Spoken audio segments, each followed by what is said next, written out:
Thank you, Chairwoman Mace, Chairman Grothman, Ranking Members Connolly and Garcia, and members of the committee. Thank you for this opportunity to testify today regarding unidentified anomalous phenomena, or UAP. Confirmation that UAPs are real came to me in January of 2015 when I was serving as the commander of the Navy Meteorology and Oceanography Command. At the time, my personnel were participating in a pre-deployment naval exercise off the U.S. East Coast. It included the USS Theodore Roosevelt Carrier Strike Group, and this exercise was overseen by the United States Fleet Forces Command, led by a 4-star admiral who at the time was also my superior officer. During this exercise, I received an email on Navy's secure network from the operations officer of U.S. Fleet Forces Command. The email was addressed to all the subordinate commanders, and the subject line read in all capital letters, "Urgent Safety of Flight Issue." The text of the email was brief but alarming, with words to the effect, "If any of you know what these are, tell me ASAP. We are having multiple near mid-air collisions, and if we do not resolve this soon, we are going to have to shut down the exercise." Attached to the email is what is now known as the Go Fast video, captured on the forward-looking infrared sensor of one of the Navy F-A-18 aircraft participating in the exercise. The now declassified video showed an unidentified object exhibiting flight and structural characteristics unlike anything in our arsenal. The implication of the email was clear. The author was asking whether any of the recipients were aware of classified technology demonstrations that could explain these objects. Because the DoD policy is to rigorously deconflict such demonstrations with live exercises, I was confident this was not the case. The very next day, that email disappeared from my account and those of the other recipients without explanation.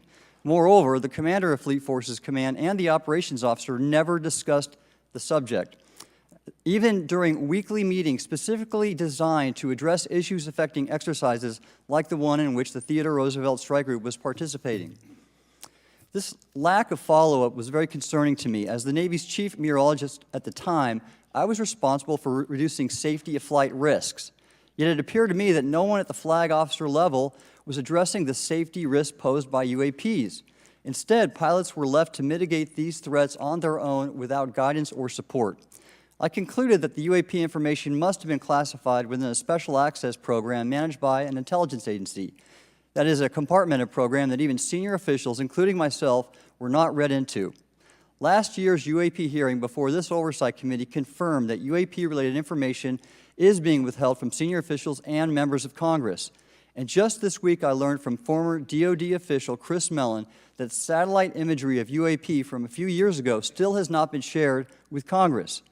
Equally concerning, last year's UAP hearing also revealed that elements of the government are engaged in a disinformation campaign to include personal attacks designed to discredit UAP whistleblowers. Having never signed a non-disclosure agreement regarding UAPs, and now as a private citizen, I've become an advocate for greater UAP transparency from the government.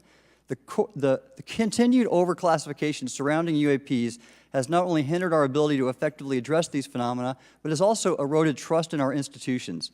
While I applaud previous bipartisan legislation passed by Congress concerning UAPs, a more comprehensive approach is needed to address the broader implication of UAP on public safety and national security, as well as the socioeconomic opportunities that open UAP research could unlock.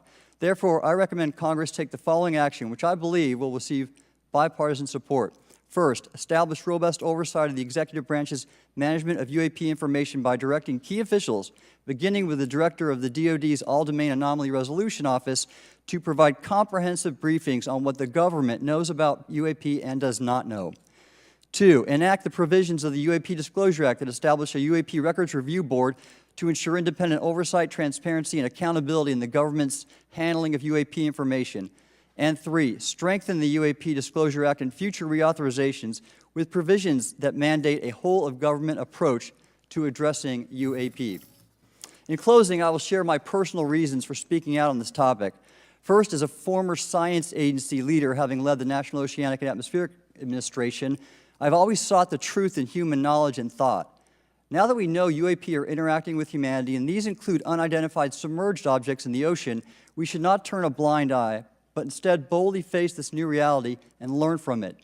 Additionally, at a time when leaders in government leave much to be desired, I feel obligated to show moral leadership on this issue of UAP disclosure by validating the credibility of the courageous men and women who have come out as witnesses and whistleblowers to expose the truth.